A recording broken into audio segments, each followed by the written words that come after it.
جو لوگ ایمان لائے اور عمل نیک کیے ان کے لیے خوشحالی اور عمدہ ٹھکانہ ہے۔ السلام علیکم ورحمۃ اللہ وبرکاتہ۔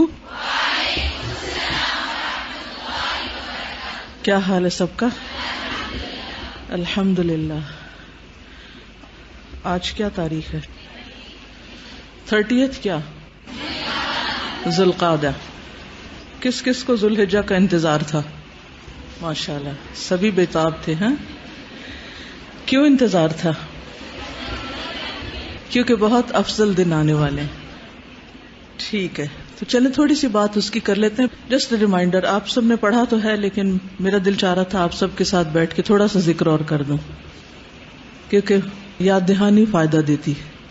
یہ سب باتیں صرف جاننے کے لیے تو نہیں ہوتی، اصل چیز تو عمل ہے کہ ہم کچھ کرنے والے بھی بنے۔ ٹھیک ہے، تو انشاءاللہ ہم اسی سے شروع کرتے ہیں۔ نحمدہ ونصلی علی رسولہ الکریم، اما بعد فاعوذ باللہ من الشیطان الرجیم، بسم اللہ الرحمن الرحیم، رب اشرح لی صدری ویسر لی امری واحلل عقدۃ من لسانی یفقہوا قولی۔ بسم اللہ الرحمن الرحیم، والفجر وليال عشر والشفع والوتر والليل إذا يسر هل في ذلك قسم لذي حجر۔ شروع کرتی ہوں اللہ کے نام سے جو بے انتہا مہربان نہایت رحم فرمانے والا ہے۔ والفجر وليال عشر، قسم ہے فجر کی اور 10 راتوں کی۔ والشفع والوتر، اور طاق اور جفت کی۔ هل في ذلك قسم لذي حجر، کیا اس میں عقل والوں کے لیے کوئی قسم ہے، کوئی گواہی ہے، کوئی نشانی ہے؟ اللہ سبحانہ وتعالی نے فجر کی قسم کھائی اور اس کے بعد 10 راتوں کی قسم کھائی۔ یہ 10 راتیں کون سی ہیں؟ ان سے مراد ایک تو رمضان المبارک کا آخری عشرہ، کیونکہ رمضان المبارک کے پورے مہینے میں آخری 10 راتیں یا 9 راتیں بہت ہی فضیلت والی ہیں۔ عربی میں چونکہ لفظ لیل رات اور دن دونوں پر بولا جاتا ہے، اس لیے اس سے مراد عشرہ ذی الحجہ کے پہلے 10 دن بھی لیے جاتے ہیں۔ تو اللہ سبحانہ وتعالیٰ نے ان کی قسم کھائی۔ والشفع والوتر، اور جفت اور طاق کی قسم۔ یہ کیا ہے؟ جفت جو ہے یہ یوم النحر ہے 10واں دن، اور طاق یوم عرفہ ہے 9واں دن۔ هل فی ذلک قسم لذی حجر، تو عقل مند لوگوں کو ان آیات میں غور کرنا چاہیے کہ اللہ سبحانہ وتعالیٰ نے اس کی قسم کیوں کھائی ہے۔ یہ اللہ سبحانہ وتعالیٰ کا ہم سب پر بہت بڑا فضل ہے کہ اس نے ہمارے لیے عمل کی راہیں، درجوں کی بلندی کے حصول کی راہیں ہمارے لیے ہموار کی، اور ہمیں ان تمام چیزوں کے بارے میں بتا دیا جن میں ہماری دنیا اور آخرت دونوں کا فائدہ ہے۔ جس طرح ہر چیز کا ایک موسم ہوتا ہے، سبزیوں کے موسم ہوتے ہیں، پھلوں کے موسم ہوتے ہیں، شادیوں کے موسم ہوتے ہیں، اور کون سے موسم ہوتے ہیں؟ سردی گرمی کے موسم، لیکن وہ تو ویدر کے معنوں میں استعمال ہوتا ہے نا۔ یہاں میری مراد یعنی خاص مواقع، یعنی موسم سے مراد خاص مواقع۔ اسی طرح فرما برداریوں کے بھی موسم ہوتے ہیں، نیکیوں کے بھی موسم ہوتے ہیں۔ تو نیکیوں کے مواسم میں ایک تو کچھ عرصہ پہلے ہم نے ایک موسم انجوائے کیا، اور وہ تھا رمضان المبارک کا موسم یا رمضان المبارک کا مہینہ۔ اور اس کے بعد یہ بھی اللہ سبحانہ وتعالیٰ کا فضل ہے کہ اس نے ہمیں ذی القعدہ کا حرمت والا مہینہ دیا، جس میں اجر و ثواب عام دنوں کے مقابلے میں نیکیوں کا بڑھ جاتا ہے۔ اور ذی القعدہ کے اختتام پر ذی الحجہ کا جب آغاز ہو رہا ہے تو یہ مہینہ بھی بہت برکت اور فضل والا ہے، خاص طور پر اس کے پہلے 10 دن جن کی اللہ سبحانہ وتعالیٰ نے قسم کھائی ہے۔ ان 10 دنوں کو باقی سال کے دنوں پر کیوں اہمیت اور فضیلت دی ہے؟ تاکہ ہم ان میں زیادہ سے زیادہ نیک اعمال کریں، ہمارے آئندہ 10 دن باقی دنوں سے مختلف ہونے چاہیے. روزانہ کی روٹین میں ہم جو نماز روزہ صدقہ خیرات کرتے ہیں وہ تو کرتے ہی ہیں، لیکن ان دنوں میں اس موسم میں ہمیں خاص طور پر نیکیوں میں بھاگ دوڑ کرنی ہے، کثرت سے نیک کام کرنے ہیں اور ایک دوسرے سے آگے بڑھنا ہے. فاستبقوا الخیرات، ان کو نہیں دیکھنا جو ان دنوں میں بھاگ دوڑ نہیں کر رہے کہ اچھا وہ بھی تو سو رہا ہے میں بھی سو جاؤں، وہ بھی تو نہیں کر رہا میں بھی نہیں کرتا، بلکہ ان کو دیکھنا جو ہم سے آگے ہیں، جو نیک کام کر رہے ہیں. اور حقیقت میں نیک کام وہ ہوتا ہے جس کو کرنے کے بعد انسان اپنے رب کے قریب ہوتا ہے. رب العالمین، جس نے پوری کائنات بنائی، جس نے مجھے اور آپ کو پیدا کیا، جس نے ہمیں ہر نعمت سے نوازا، جس نے ہمیں ہر طرح کا رزق عطا کیا، اس کے شکرانے کے طور پر ہمیں ایسے کام کرنا ہے جس سے ہمارا رب ہم سے راضی ہو جائے. تو رب کو راضی کرنے اور رب کا قرب پانے کا موسم آ رہا ہے، وہ دن آ رہے ہیں. ان دنوں کے بارے میں رسول اللہ صلی اللہ علیہ وسلم نے خود گواہی دی ہے کہ یہ سال کے بہترین دن ہیں. اور اللہ سبحانہ وتعالیٰ نے کیا گواہی دی قسم کھا کر، وَلَيَالٍ عَشْرٍ، کہ یہ بھی عظمت والی چیز ہے، اس کی طرف توجہ کرو. هل فی ذلک قسم لذی حجر. تو ہم سے کیا مطلوب ہے؟ ہم سے مطلوب ہے نیک اعمال کی کثرت اور اچھی طرح ان دنوں کا استقبال اور ان میں اچھے اچھے کام کرنے کی پلاننگ. جب آپ کسی بھی خاص موسم میں کسی خاص تہوار کا استقبال کرتے ہیں تو سب سے پہلے کیا کرتے ہیں؟ پلان کرتے ہیں. اس کے بعد مثلاً عید آ رہی ہے تو اس پلاننگ میں پہلی چیز کیا شامل ہوتی ہے؟ گھر کے حساب سے سوچیں. گھر کی صفائی، یس، پہلے صفائی اور اس کے بعد سجاوٹ. تو عشرہ ذی الحجہ کا استقبال بھی ہم اسی طرح کریں گے کہ ہم اپنی صفائی کا اہتمام کریں گے. ایک صفائی ستھرائی تو جسمانی ہوتی ہے کہ انسان، خاص طور پر وہ لوگ جو قربانی کرنے والے ہیں، وہ اپنے ناخن، بال اور باقی اپنی جسمانی صفائی ستھرائی عشرہ ذی الحج کے آنے سے پہلے ہی کر لیتے ہیں، کیونکہ اگلے 10 دنوں میں یہ سب کچھ ممنوع ہو جاتا ہے.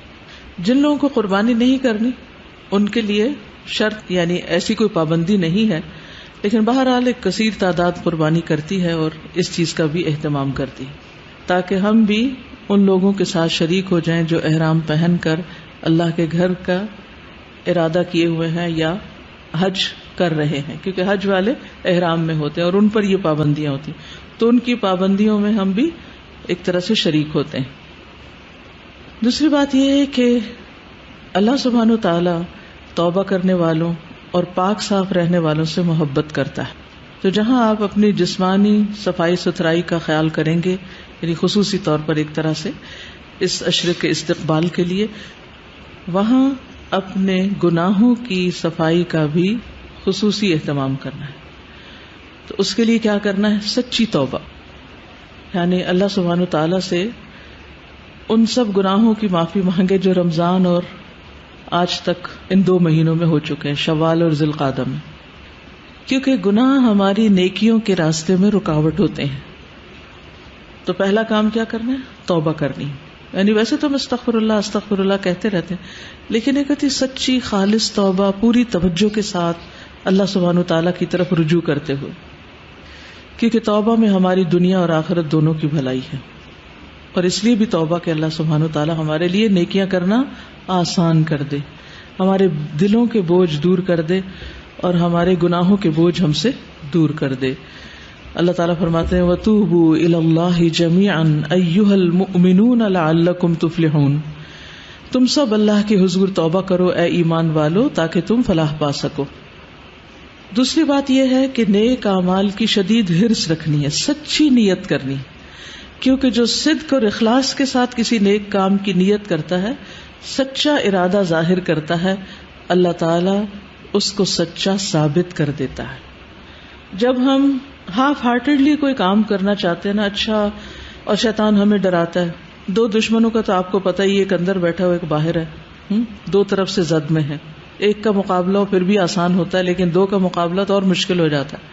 تو بہرحال ہمارے اندر کا نفس جو ہے وہ کیا کہتا ہے، ابھی تو بہت گرمی ہے، ابھی تو بہت کام ہے، بہت مصروفیت ہے، روزہ کیسے رکھیں گے. اور باہر کا دشمن بھی دل میں طرح طرح کے وسوسے ڈالتا ہے. تو ان سے نجات حاصل کرنی، اس کا حل کیا ہے کہ انسان اپنے اندر سچا ارادہ اور نیت کر لے. جس کی نیت میں صدق ہوتا ہے اس کے لیے پھر عمل ہو جائے تو بہت اجر، نہ بھی ہو سکے کسی وجہ سے تو اللہ سبحانہ وتعالیٰ اس کو اس کے لیے لکھ دیتا ہے. والذین جاہدوا فینا لنہدینہم سبلنا وان اللہ لمع المحسنین. جو لوگ ہماری راہ میں جد و جہد کرتے ہیں ہم یقیناً انہیں اپنی راہیں دکھا دیتے ہیں، اور اللہ یقیناً محسنین کے ساتھ ہے. تیسری چیز، آئندہ عشرے میں عبادت کے ساتھ ساتھ گناہوں سے دوری اختیار کرنا. اپنا محاسبہ کیجئے کہ اب تک کون سے گناہ ہیں جو میں نہیں چھوڑ پا رہی. مجھے پتا ہے یہ گناہ ہے اور پھر بھی میں نہیں چھوڑ رہی، تو ان کو شعوری طور پر چھوڑنے کا ارادہ اور ان سے دوری. یعنی ہر وہ کام جس سے انسان اللہ سبحانہ وتعالیٰ کی رحمت سے دور ہو جاتا ہے اس کو چھوڑ دینا ہے. اس لیے گناہوں کو چھوڑنے کا ارادہ اور اس کے لیے کوشش، اور اس کے ساتھ ساتھ نیکیاں کرنے کا پکا ارادہ. ٹھیک ہے، اللہ سبحانہ وتعالیٰ سے ہمیں دعا کرنی ہے کہ اللہ تعالیٰ ہمیں توفیق عطا فرمائے. اب کچھ باتیں ہم عشرے کے حوالے سے کریں گے. اس کا ہر دن قیمتی ہے، ہر دن ہمیں نیکیاں کرنا ہے، لیکن خاص طور پر جو اس عشرے کا افضل ترین دن ہے وہ کون سا دن ہے؟ 9 ذی الحجہ، عرفہ کا دن، یوم عرفہ. عمر بن خطاب سے روایت ہے کہ ایک یہودی نے ان سے کہا کہ اے امیر المومنین، تمہاری کتاب قرآن میں ایک آیت ہے جسے تم پڑھتے ہو، اگر وہ ہم پر نازل ہوتی تو ہم اس دن کو عید کا دن بنا لیتے. پوچھا وہ کون سی آیت ہے؟ تو اس نے کہا الیوم اکملت لکم دینکم واتممت علیکم نعمتی ورضیت لکم الاسلام دینا. عمر رضی اللہ عنہ نے فرمایا ہم اس دن اس مقام کو خوب جانتے ہیں جب یہ آیت رسول اللہ صلی اللہ علیہ وسلم پر نازل ہوئی. اس وقت آپ عرفات میں جمعہ کے دن کھڑے ہوئے تھے. تو گویا قرآن کا آغاز کب ہوا تھا؟ نبی صلی اللہ علیہ وسلم کو نبوت کب ملی تھی؟ رمضان میں. اور تکمیل کب ہوئی؟ ذی الحجہ میں. اللہ سبحانہ وتعالیٰ نے خود فرمایا الیوم اکملت لکم دینکم، آج میں نے تمہارے دین کی تکمیل کر دی، تمہارے لیے دین مکمل ہو چکا ہے. تو آغاز بھی بابرکت اور اختتام بھی بابرکت. اور مجھے اچھی طرح یاد ہے کہ پچھلا ہمارا جو تعلیم القرآن جو لاسٹ میں نے تکمیل کروائی تھی، جس کو میں نے پڑھایا تھا، اللہ سبحانہ وتعالیٰ کی طرف سے میری کوئی ایسی پلاننگ نہیں تھی، لیکن اتفاق ایسا ہوا کہ جس وقت حاجی عرفات میں تھے اس وقت ہماری تکمیل ہو رہی تھی. یعنی وہ دو چیزیں اتفاق سے اکٹھی ہو گئیں. تو بہرحال یہاں تو ہم چھٹی کرتے ہیں نا اس دن، اس لیے کوئی کام ہو نہیں سکتا کیونکہ آپ نے روزہ رکھنا ہے 9 ذی الحج کا. تو بہرحال تو اس لحاظ سے بھی یہ دن بہت افضل دن ہے، عرفات کا دن. اور پھر اس دن حاجیوں اور غیر حاجیوں دونوں کی بخشش ہوتی. 9 ذی الحجہ کا دن نبی صلی اللہ علیہ وسلم نے فرمایا تمہارا دوپہر کے بعد عرفات میں کھڑے ہونا، قیام، وقوف، کیونکہ بہت سے لوگ حج کرنے جاتے ہیں اور وہ وقوف نہیں کرتے، اپنے خیموں کے اندر ہی بیٹھے رہتے ہیں یا لیٹ جاتے ہیں یا کھانا کھا کے سو جاتے ہیں کہ ہم حج کر رہے ہیں. تو اس دن اگر دھوپ زیادہ نہ ستائے تو کھلے آسمان کے نیچے خیمے سے ذرا باہر نکل کر کھڑے ہو کر دعائیں مانگیں. تھک جائیں تو بیٹھ بھی جائیں، لیکن وقوف زیادہ بہتر ہے. یہ تو عرفات والوں کے لیے. تو اس دن اللہ سبحانہ وتعالیٰ آسمان دنیا پر نازل ہوتا ہے. ویسے تو اللہ سبحانہ وتعالیٰ کے نزول کا وقت کیا ہے؟ رات کا پچھلا پہر، لیکن اس دن کو نازل ہوتے ہیں اور فرشتوں سے تم پر فخر کرتے ہیں. اللہ تعالیٰ فرماتا ہے کہ میرے بندے میرے پاس کھلے اور گہرے راستے سے پراگندہ حالت میں آئے، تھکے ہارے، پسینے والے، میل کچیل والے، جو میری رحمت اور جنت کے امیدوار ہیں، انہیں اس میدان تک صرف یہی چیز لائی ہے، یعنی یہ مراد ہے. بس اگر تمہارے گناہ ریت کے ذروں یا بارش کے قطروں یا سمندر کی جھاگ کے برابر بھی ہوں تو میں انہیں بخش دوں گا. تو یہ حاجیوں کے لیے بشارت. آپ بھی سچی نیت کر لیں حج کی، ٹھیک ہے. میرے بندو لوٹ جاؤ، تم بخشے بخشائے ہو، اور ان کی بھی مغفرت ہے جن کی تم نے سفارش کی. اس کا کیا مطلب؟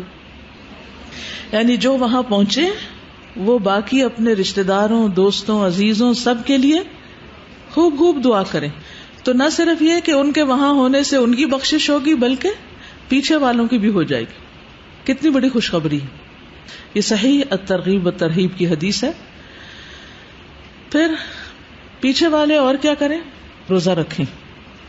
اور اس روزے کا ثواب کتنا ہے اور اجر کیا ہے؟ 2 سال کے گناہوں کی معافی.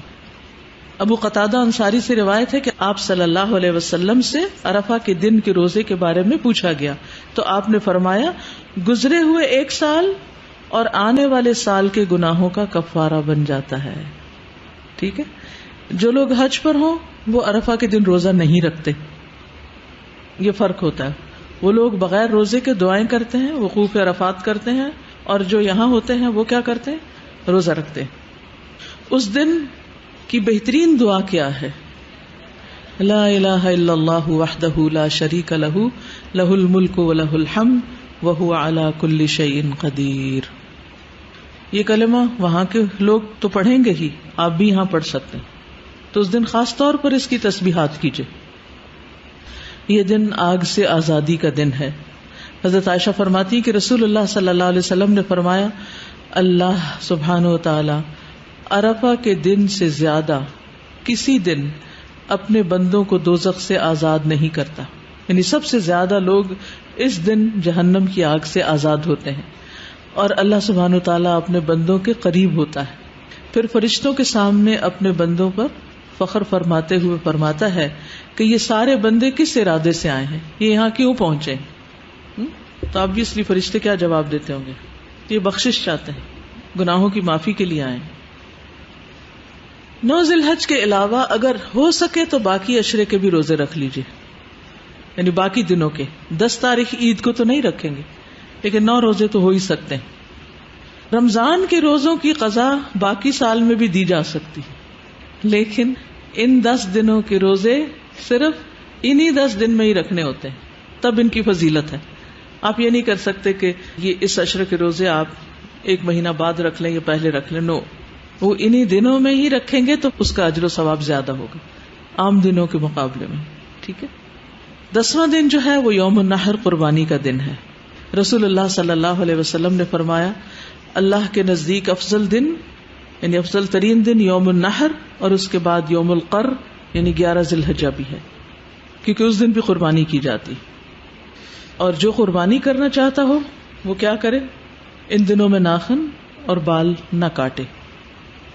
قربانی کے بارے میں قرآن مجید میں آتا ہے ان صلاتی ونسکی ومحیای ومماتی للہ رب العالمین. بے شک میری نماز، میری قربانی، میرا جینا اور میرا مرنا اللہ رب العالمین کے لیے. تو اس دن جب ہم قربانیاں دیکھتے ہیں تو کیا یاد آتا ہے؟ جب آپ کے سامنے ایک بکرا یا اونٹ ذبح ہو رہا ہو تو کیا یاد آتا ہے؟ اپنی موت بھی یاد آتی کہ یہ تو اللہ کے راستے میں جا رہا ہے. کیا ہماری موت بھی اللہ کے راستے میں ہوگی، یا اپنے نفس کو خوش کرتے ہوئے، لوگوں کو خوش کرتے ہوئے، شیطان کو خوش کرتے ہوئے ہوگی؟ ظاہر ہے جس راستے پر آج آپ چل رہے ہیں اسی راستے پر ہی اختتام ہوگا.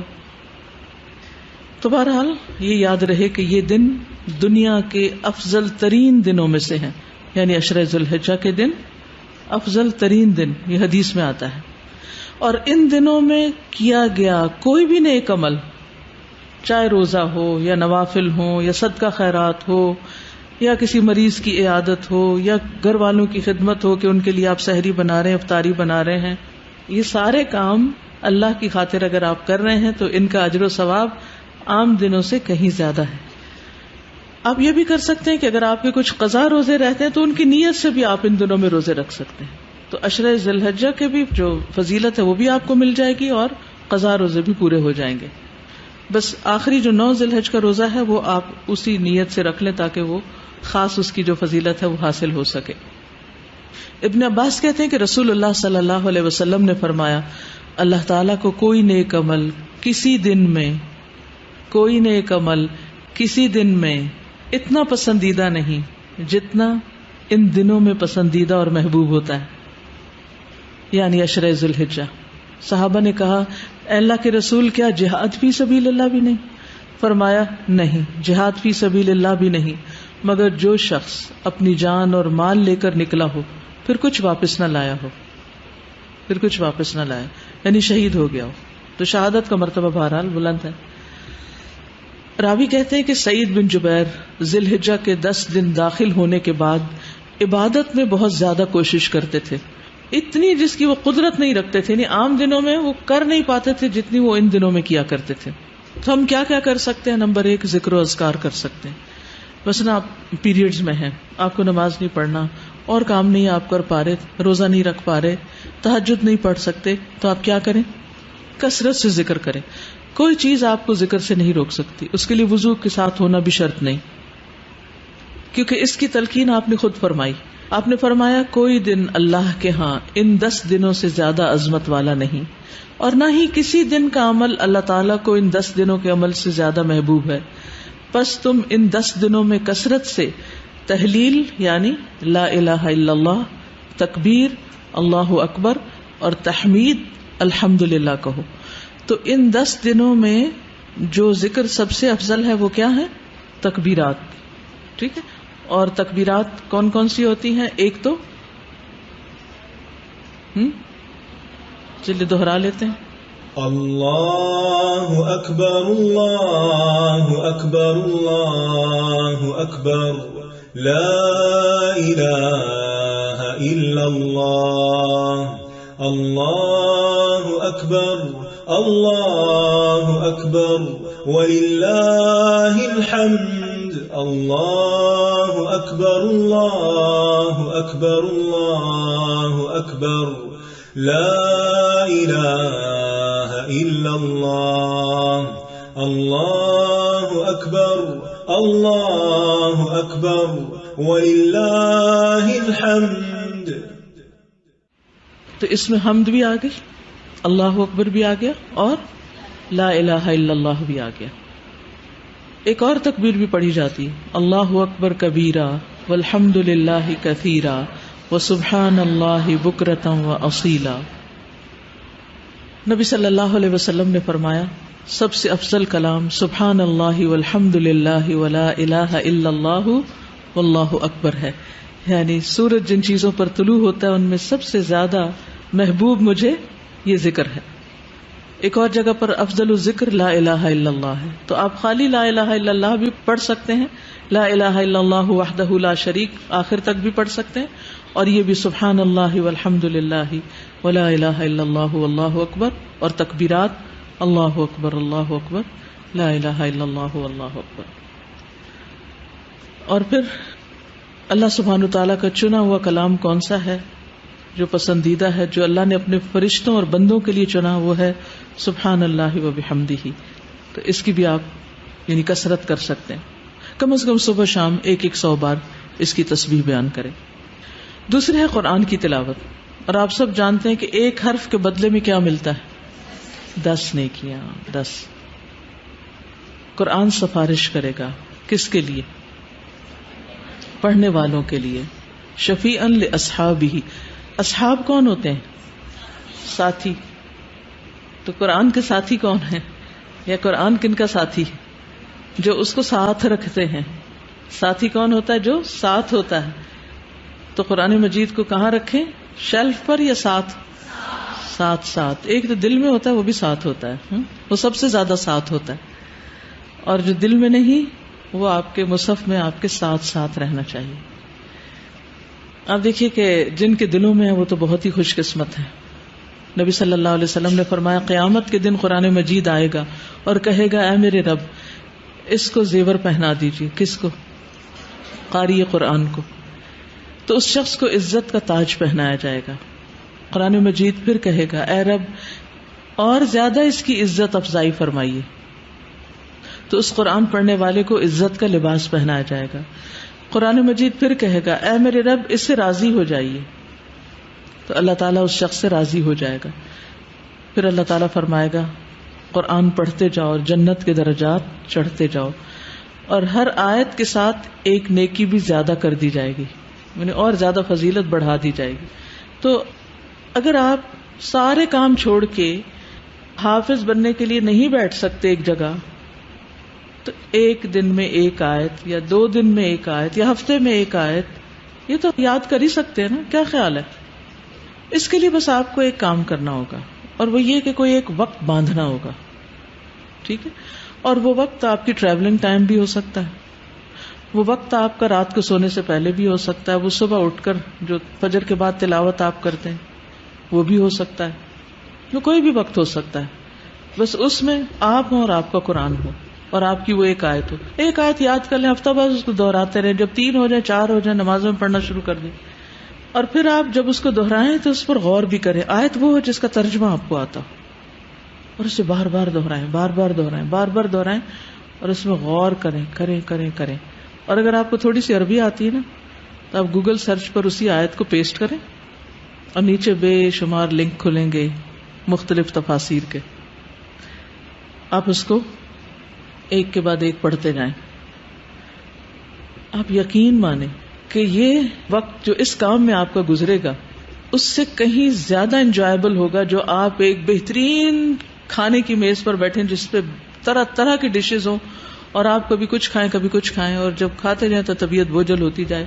لیکن جب آپ اس مائدہ پر، یہ بھی مائدہ ہے، یہ بھی ایک دسترخوان ہے جس میں لوگوں کی سال ہر سال کی محنتیں ہیں، جس میں انہوں نے ساری زندگی کام کر کے عرق ریزی کر کے قرآن میں غور و فکر اور تدبر کر کے ان آیات کے بارے میں لکھا ہے، جمع کیا ہے. جب آپ اس کو پڑھتے جائیں گے پڑھتے جائیں گے پڑھتے جائیں گے، آپ کا دل دماغ ہر چیز روشن ہوتی جائے گی، یوں لگے گا روشنی کے سمندر میں آپ.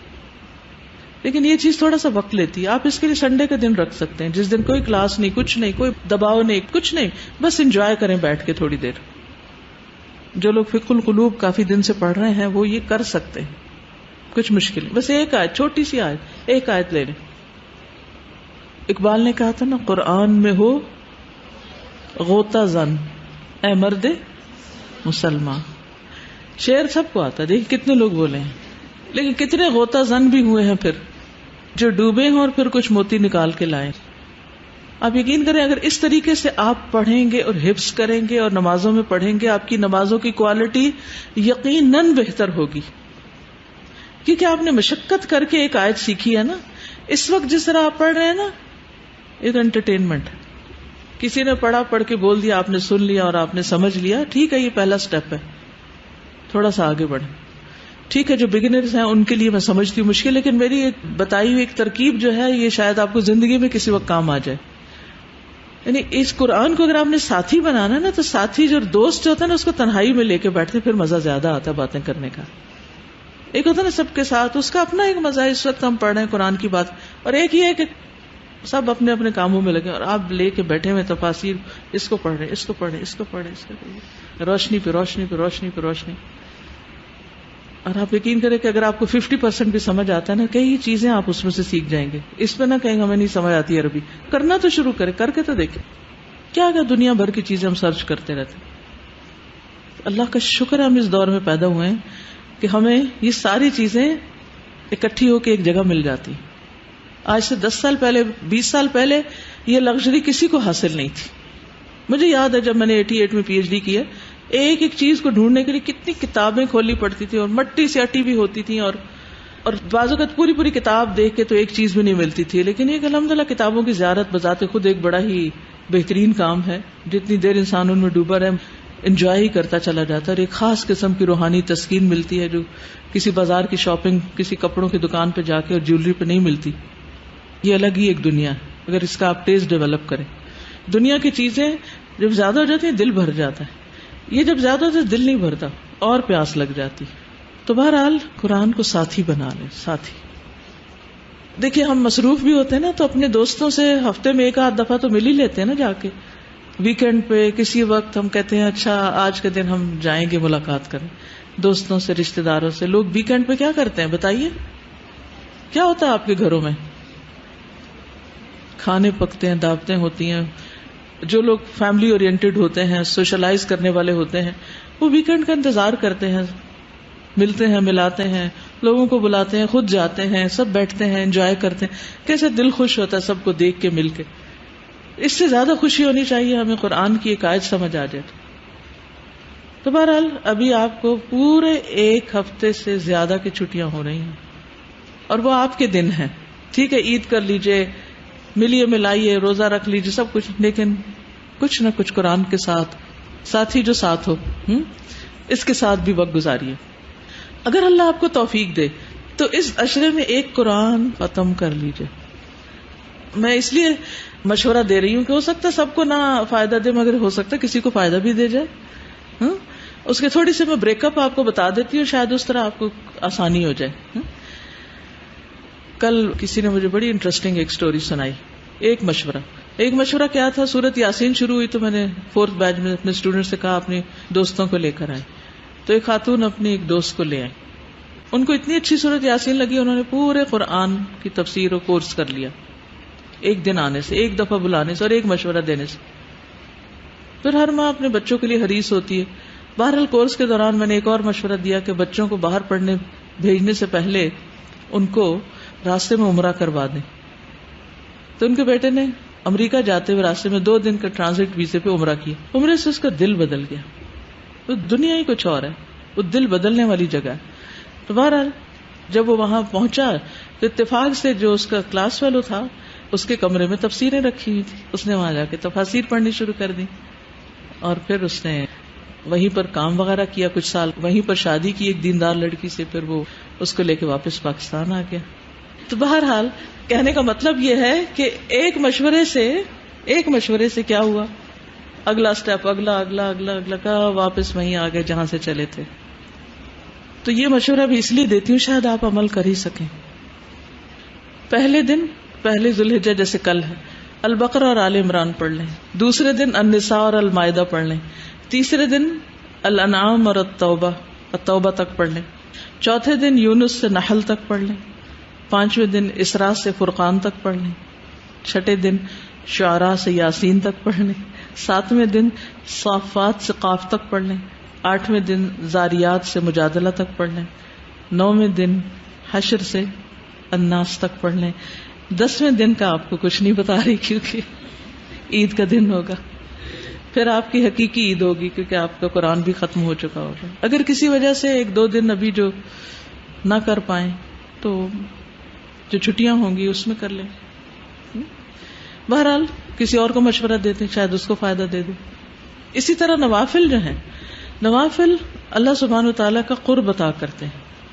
قرب اللہ تعالیٰ فرماتے ہیں، صحیح بخاری کی حدیث ہے اور حدیث قدسی ہے، میرا بندہ جن جن عبادتوں سے میرا قرب حاصل کرتا ہے ان میں کوئی عبادت مجھے اس سے زیادہ محبوب نہیں جو میں نے اس پر فرض کی ہے. اور میرا بندہ فرض کے بعد نفل عبادت کر کے، فرض کے بعد میں نے اپنے پاس سے لگایا حدیث کے لفظ نہیں، یعنی فرض تو ہو گئے، نفل عبادت کر کے مجھ سے اتنا قریب ہو جاتا ہے کہ میں اس سے محبت کرنے لگتا ہوں. تو نوافل کیا ہے؟ اللہ سبحانہ تعالیٰ کی محبت حاصل کرنے کا ذریعہ. اور ہر سجدے سے درجہ بلند ہوتا ہے، ہر سجدے سے. جو شخص 1 رکوع یا 1 سجدہ کرتا ہے اس کا ایک درجہ بلند کر دیا جاتا ہے، ایک گناہ معاف کر دیا جاتا ہے. اور قیامت کے دن انسان کو کتنی حسرت ہوگی جب اپنے سے اوپر والے درجے والوں کو دیکھے گا.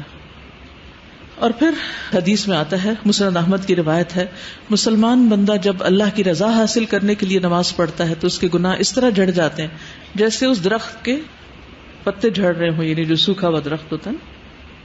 اور جب نماز کے لیے انسان کھڑا ہوتا ہے تو سارے گناہ لا کے اس کے کندھے پہ رکھ دیے جاتے ہیں.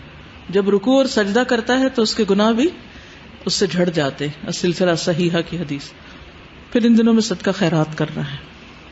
وَأَنفِقُوا مِمَّا رَزَقْنَاكُمْ من قبل ان يأتي احدكم الموت فيقول رب لولا اخرتني الى اجل قريب فاصدق واكن من الصالحين.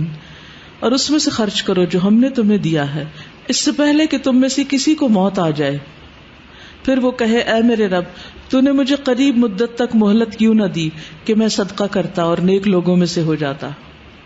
موت کے بعد انسان کو بہت ریگریٹس ہوں گی. حضرت عمر جب فوت ہو رہے تھے تو انہوں نے کیا کہا تھا, کیا قول تھا ان کا؟ اللہ کی قسم اگر اس وقت مجھے زمین بھر بھی سونا مل جائے تو میں کیا کروں؟ صدقہ کر کے قبر کی آگ سے, جہنم کی آگ سے بچنے کی فکر کروں. موت تو آنی ہے نا ہم سب پہ, ہمیں نہیں پتا کب آ جائے. کچھ نہ کچھ صدقہ ان دونوں میں ضرور کرنا ہے. اور پروجیکٹ میں نے آپ کو پہلے سے بتا رکھا ہے کہ اس وقت میرے خیال میں بیسٹ صدقہ جو ہے وہ یہ کہ ہم اپنے آئندہ کے لیے ایسی جگہ انویسٹ کریں. آپ یوں سمجھے جیسے آپ نے کسی انویسٹمنٹ بینک میں پیسہ ڈالا ہے جس کا پروفٹ آپ کو ساتھ ساتھ ملتا رہے گا, جتنا بھی اس سے صدقہ جاری آئے گا. یا اس کی نئی بلڈنگ جو آپ کے سامنے بن رہی. کل الحمدللہ مجھے اسکول کے 3 کیمپس وزٹ کرنے کا موقع ملا, اور جب میں ایک جگہ پر داخل ہو رہی تھی, بالکل چھوٹے چھوٹے بچے تکبیرات پڑھتے ہوئے وہاں سے نکل رہے تھے. تو میں سوچ رہی تھی کیا ہم میں سے کسی نے اس عمر میں تکبیرات پڑھی ہیں؟ ہمیں کسی نے بتایا اس عمر میں کہ ان 10 دنوں میں تکبیرات پڑھی جاتی ہیں؟ ہم میں سے تو کئی لوگ اپنے بڑھاپے کو پہنچ چکے اور انہیں نہیں پتا چلا کہ یہ تکبیرات پڑھنے کے دن ہیں. اور ان کے لیے وہ سارے ماڈلز وغیرہ بنائے جا رہے تھے جس میں ان کو عشرہ ذی الحج کی تھیم آ رہی تھی ان کی, کہ وہ ریفریش کرے, بچوں کو پتا چلے کہ حج کیا ہے اور کیسے کرنا ہے اور کیا فائدہ ہے ان دنوں کا. تو جو تعلیم بچپن سے دے دی جاتی ہے اس کا فائدہ ہی کچھ اور ہے. تو بہرحال تو صدقے کو معمولی نہیں سمجھنا, خواہ کھجور کا ایک ٹکڑا ہی کیوں نہ ہو. اور جو اللہ کی راہ میں کوئی چیز خرچ کرتا ہے اس کے لیے اس کا 700 گنا اجر لکھا جاتا ہے. سنن ترمذی کی روایت ہے. نفقہ فی سبیل اللہ, اللہ کے راستے میں, اللہ کے دین کے راستے میں. پھر روزوں کا اہتمام, روزے کا اجر. اللہ سبحانہ وتعالیٰ فرماتے ہیں الصوم لی وانا اجزی بہ, روزہ میرے لیے میں خود جزا دوں گا. اس کی جزا کتنی بڑی ہوگی اس کا کوئی اندازہ نہیں کر سکتا. ابو امامہ کہتے ہیں میں نبی صلی اللہ علیہ وسلم کے پاس حاضر ہوا, میں نے عرض کیا مجھے ایسی چیز کا حکم دیجئے جو میں آپ سے حاصل کر لوں. آپ نے فرمایا روزہ رکھا کرو کیونکہ اس جیسی کوئی چیز نہیں, کیونکہ اس کے اجر اللہ تعالیٰ نے اپنے ذمہ لے لیا, وہ خود دے گا. اور روزہ جہنم کی آگ سے 70 برس دور کرنے والا عمل ہے. ابو سعید خدری کہتے ہیں کہ رسول اللہ صلی اللہ علیہ وسلم نے فرمایا جو بندہ بھی اللہ کے راستے میں ایک دن روزہ رکھتا ہے اللہ تعالیٰ اس دن کی وجہ سے اس کے چہرے کو 70 برس کی مسافت تک آگ سے دور کر دیتا ہے. یہ صحیح مسلم کی روایت ہے. پھر اسی طرح یہ دن جب گزرے تو ایک خاص دعا کرنی ہے. اے اللہ آپ نے ہمیں رمضان نصیب کیا, آخری عشرہ نصیب کیا, طاق راتیں نصیب کی, لیلۃ القدر نصیب کی, اور اب آپ نے اپنی رحمت سے ہمیں یہ عشرہ نصیب کیا اور اس کے 10 فضیلت والے دن. اللہ ہمیں وہ دن نصیب کرنا جس کو یوم المزید کہتے ہیں. کیا کہتے ہیں؟ یوم المزید, جس دن اللہ سبحانہ وتعالی بندوں کو اپنا دیدار کروائیں گے, اور وہ جمعے کا دن ہوگا. یوم المزید اللہ ہم سب کو نصیب کرے. چونکہ یہ بھی حرمت والا مہینہ ہے ذی الحجہ, اس لیے خاص طور پر آپ سب نے حرمتوں کا پاس کرنا ہے. ظلم کی ممانعت ہے اس دن میں, کیونکہ اس کے بارے میں آتا نا ان عدت الشہور عند اللہ 12 شہرا فی کتاب اللہ یوم خلق السماوات والارض منها 4 حرم ذلک الدین القیم فلا تظلموا فیہن انفسکم. بے شک مہینوں کی گنتی اللہ کے نزدیک اللہ کی کتاب میں 12 مہینے ہیں. اس دن سے جب سے اللہ سبحانہ وتعالیٰ نے آسمانوں اور زمین کو پیدا کیا, ان میں سے 4 حرمت والے ہیں. یہی سیدھا دین ہے, سو ان میں اپنی جانوں پر ظلم نہ کرو. وہ کیسے ہوتا ہے؟ گناہ کر کے, گناہوں سے بچنا ہے, اور خاص طور پر حقوق العباد کا خیال, کسی کو تکلیف نہیں دینی. ایک مسلمان کی ہر چیز دوسرے مسلمان پر حرام ہے, اس کا خون, اس کا مال اور اس کی عزت و آبرو. ان سب چیزوں کا خاص پاس اور لحاظ رکھنا ہے, کیونکہ یہ ظلم نیکیوں کو کھا جاتے ہیں. تو ایسا نہ ہو ایک طرف آپ بڑی بڑی نیکیاں کر رہے ہیں اور دوسری طرف دوسروں کو اذیت اور تکلیف دے کے آپ اپنی نیکیوں کو برباد کرنے والے ہیں. تو اس سے خصوصی طور پر آپ نے بچنا ہے. اللہ سبحانہ وتعالی ہمیں عمل کی توفیق عطا فرمائے اور واقعی ہم اس عشرے میں کچھ کر سکیں. جو لوگ ہمت رکھتے ہوں وہ روزے کی کوشش کریں. فی سبیل اللہ, آپ اللہ کے راستے میں نکلتے نا, علم کے راستے. رمضان کے بھی تو رکھے ہیں نا, تو یہ بھی اللہ توفیق دے گا انشاءاللہ تعالی، جتنا رکھ سکے. اگر سفر کر رہے ہیں تو اور بات ہے، سفر میں انسان کے لیے رخصت ہے، لیکن اگر آپ رکھ سکیں تو بہت ہی اچھا. ایک کام آپ کر سکتے ہیں کہ عشرہ ذی الحجہ کا جو پیمفلٹ ہے، قربانی کا جو پیمفلٹ ہے، تکبیرات کے جو کارڈز ہیں، یہ خاص طور پر آپ میں سے ہر ایک دوسروں کو بھی دے سکتا ہے. تو اپنے صدقے کا ایک حصہ اس میں شامل کر لیجئے کہ کم از کم 10 لوگوں کو میں نے ذی الحج کے بارے میں بتانا ہے جن کو پہلے سے نہیں پتا. ٹھیک ہے، تو ان کو آپ ایسی چیزیں دے کر بھی انفارم کر سکتے ہیں تاکہ وہ بھی شریک ہوں، اور وہ جو کچھ کریں گے اس کا اجر بھی آپ کو ملے گا. رائٹ، انشاءاللہ. اوکے، سبحانک اللہم و بحمدک، اشہد ان لا الہ الا انت، استغفرک و اتوب الیک. السلام علیکم و رحمۃ اللہ وبرکاتہ.